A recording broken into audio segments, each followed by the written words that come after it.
Welcome to my new Let's Play of Arthur's Absolutely Fun Day.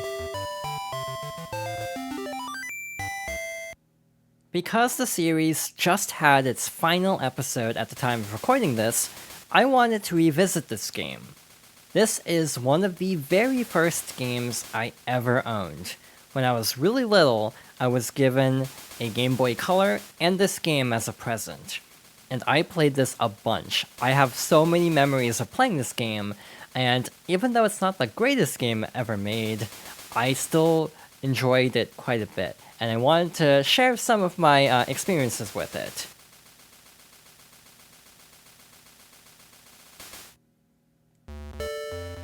So in Arthur's Absolutely Fun Day, we need to collect stars to access Wonderworld. To get stars, we basically have to do a bunch of mini-games around the neighborhood. So we're going to start with Arthur's house and work our way around through all of the main activities. So we're starting off by playing basketball with Francine. This minigame kinda sucks, to be honest. The timing of actually lining up a shot is super precise. Like, it's not a tap. A tap will undershoot.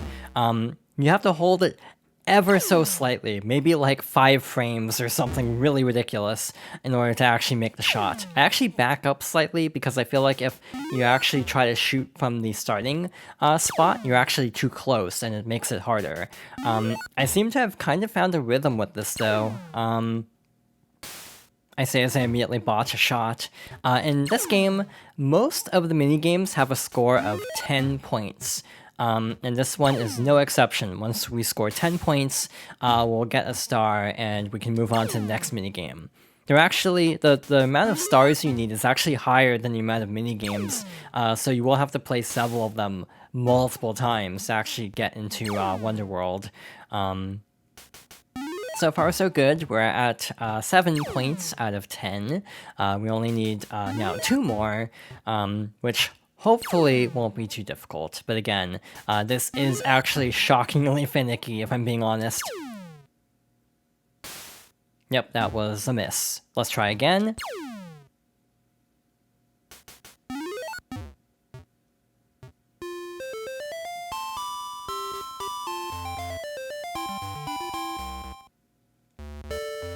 So next up is the strawberry field.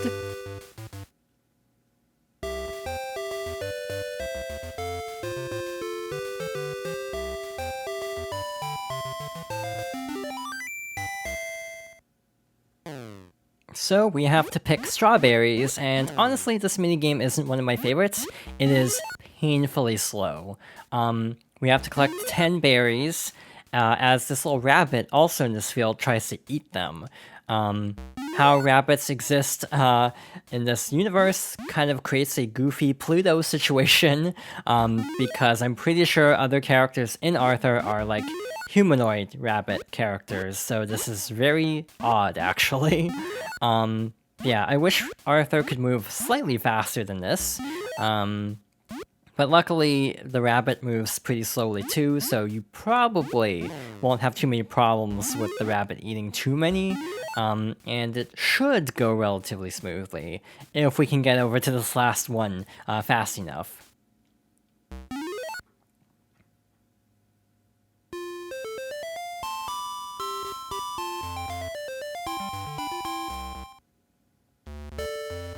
Alright, so next up is the recycling center.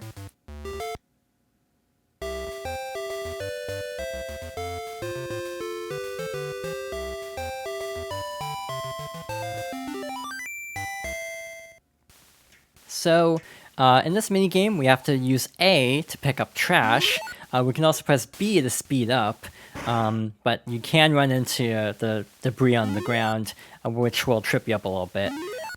Overall, this one isn't too bad. One annoying thing is you can actually only lean towards the right side, so you actually can't pick up trash to the left of you. Overall, this minigame is still easy enough that it's not usually an issue, not being able to go to a reach to the other side. It's just kind of a weird quirk of this. as usual, there are exceptions, but as usual, the target score for this minigame is 10. That was an example of kind of having to reach around to reach that.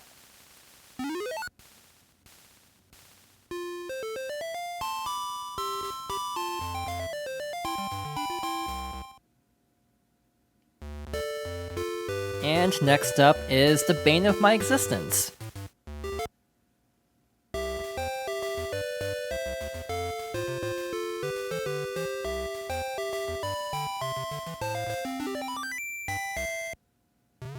Okay, it's more like the bane of my childhood, to be more precise. So we need to make pancakes with Arthur's grandma Thora, and this minigame is absolute garbage when you're an impatient kid. We basically have to wait for the pancakes to be ready, to be like heated enough. And the first flip, you actually have the little visual indicator of the little spots on it. The second press, you actually don't really get a visual indicator. So it's kind of a bit of guesswork. As a kid, this was the most infuriating minigame of this entire collection. This one was so frustrating. Right now, I'm actually doing really well. Like, I'm getting through this no problem. But yeah, when you're like 5 or 6 and trying this, it just feels like everything you're doing is wrong because the exact timing is very like precise for a kid's game, basically. Yeah, I am actually proud of how easily I'm able to get through this minigame, 20 plus years later. But yeah, I definitely have a ton of memories of trying this minigame and just failing every pancake. And like Grandma Thora will actively throw them into that trash can in the top left to add insult to injury. But I think we actually got through here first try.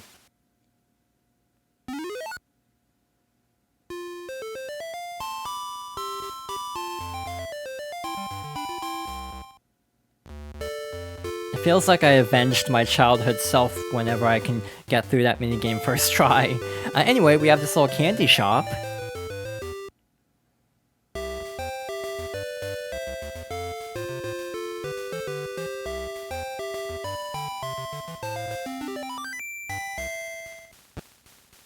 Alright, so this is a basic sorting minigame. So we have these little, I guess, candies. I always thought they were eggs, but I realize now that it's a sugar shop, so it's probably not eggs. It's probably like jelly beans or something. But, limited Game Boy capabilities, I just look at these and think, they look like eggs. It's like Easter decorated eggs or something is how my childhood self perceived this whole scenario. This is really basic. All we have to do is line up the little tubes at the bottom with the right color or pattern. Some of them have patterns, some of them don't. I do feel like this game would be incredibly annoying to play for people with color blindness because even though some of them have patterns, not all of them do, so some of them probably would still be exceedingly annoying to try to sort. Games nowadays are a lot better about that sort of thing than they were back then.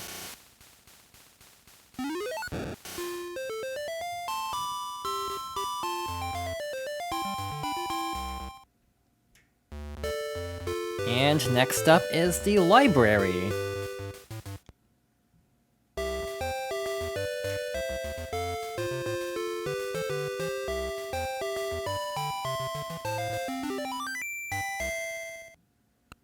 This is my favorite minigame in this game.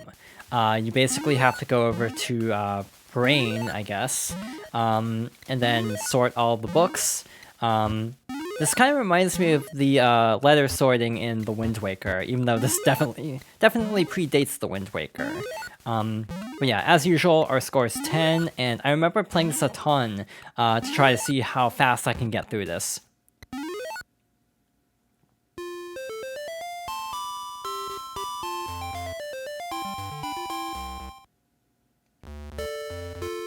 And over here we have nothing, so next up is this little newspaper stand. Alright, so we basically have to play Paperboy. Spoiler, I was always bad at Paperboy, like the NES game. you have to kind of lead your shot a little bit, like you have to press A a little bit early. You can also use the D-pad to speed up. I'm not going to speed up because I'm bad at this. It also wasn't a newspaper stand, it was just the truck, now that I think about it. No intro cutscene for this one either. Some of them do, some of them don't. It's kind of weird how, yeah, some of the minigames have like little cutscenes before the actual activity and others don't. That one should have counted.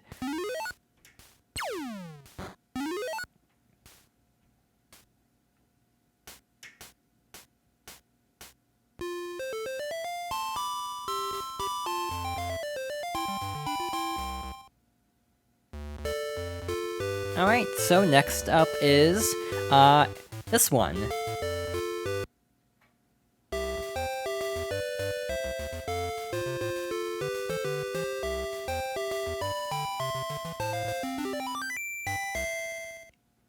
We are going to play air hockey with Buster Rabbit. So truth be told, I really like air hockey, but I am very bad at air hockey. Case in point. We might lose this one. Like, full disclosure, I might botch this really badly. You use the D-pad to move Arthur's arm around. You can actually press left or right to kind of extend or retract it as well. You can just play like this if you want. It's not super efficient. I usually retract it all the way, so it's a lot closer. It makes it... I feel like the hitbox is easier to gauge when it's actually really... Alright. Not sure how that happened. Yeah, truth be told, I have actually done a test recording of this, and I lost this, so yeah, so far, so not good. By the way, this minigame is actually a rare exception to the 10-point rule. The score for this is actually 7 points. Are we staging a comeback? Looks like it. Yeah, I actually do really like air hockey. It's been forever since I've actually played air hockey. But yeah, I remember always enjoying it. Like when going to, like, you know, arcades and places like that, and playing air hockey. It was always fun. But again, I'm not exactly good at it, and when you try to make an 8-bit air hockey, it doesn't exactly make it any easier. Is the Game Boy 8-bit or 16-bit? I think it's actually technically 8-bit, but I actually don't remember. I know Game Boy is like 32, or GBA is 32-bit. But yeah, I don't know if there was a difference between Game Boy Color and Game Boy Original, like if like the Game Boy Color is 16-bit or not, or if it's still 8-bit. I want to say it's still 8-bit, but I actually don't know. And yeah, you can also really easily trap the puck, which I did by accident, but I remember doing that on purpose as a kid. I would just kind of trap it in the corner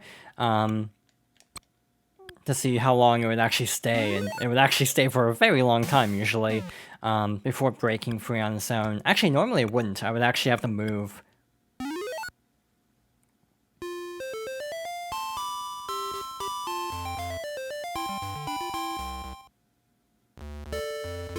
Alright, so next we have to go to the beach.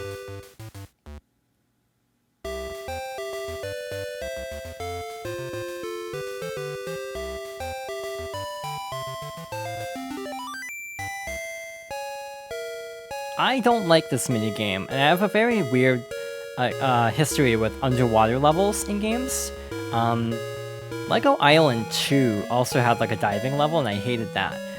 So I almost feel like I have a fear of water stages in games, and I feel like it's so weird that like the two games I can trace that back to are, yeah, Lego Island 2 and Arthur's Absolutely Fun Day. It's a combination of like the visuals, I think, and also like the music is kind of freaky, actually.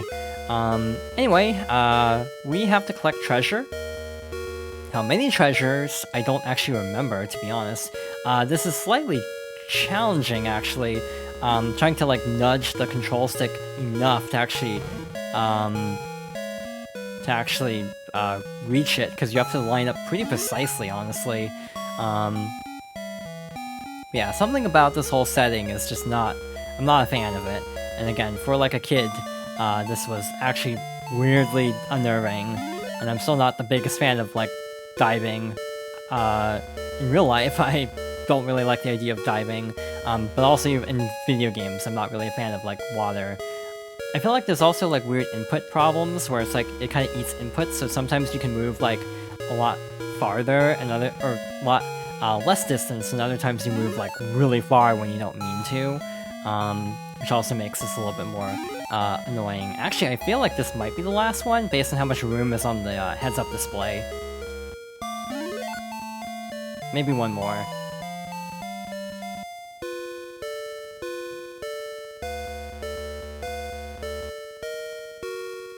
This is proving to be surprisingly difficult.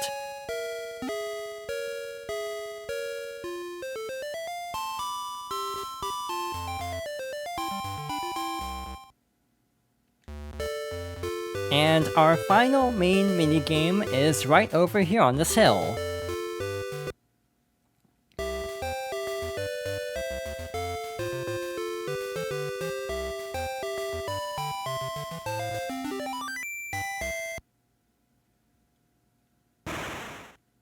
We have a Boxcar Race.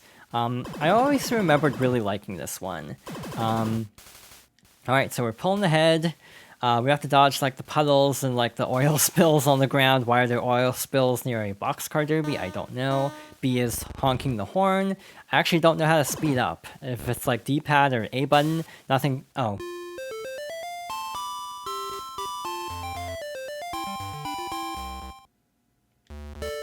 That race was a lot shorter than I remember it being. But we have a problem. We need 16 stars to get into Wonderworld. But there are only 10 activities, which means I have to actually redo several activities to get enough stars. In order to get into Wonderworld, yeah, we basically have to go through older minigames and just play them until we have enough. So I'm going to actually do that off-screen, and next time, we should have enough stars and we'll show off what Wonderworld looks like. So thank you for watching, and I hope you'll join me next time for more Arthur's Absolutely Fun Day.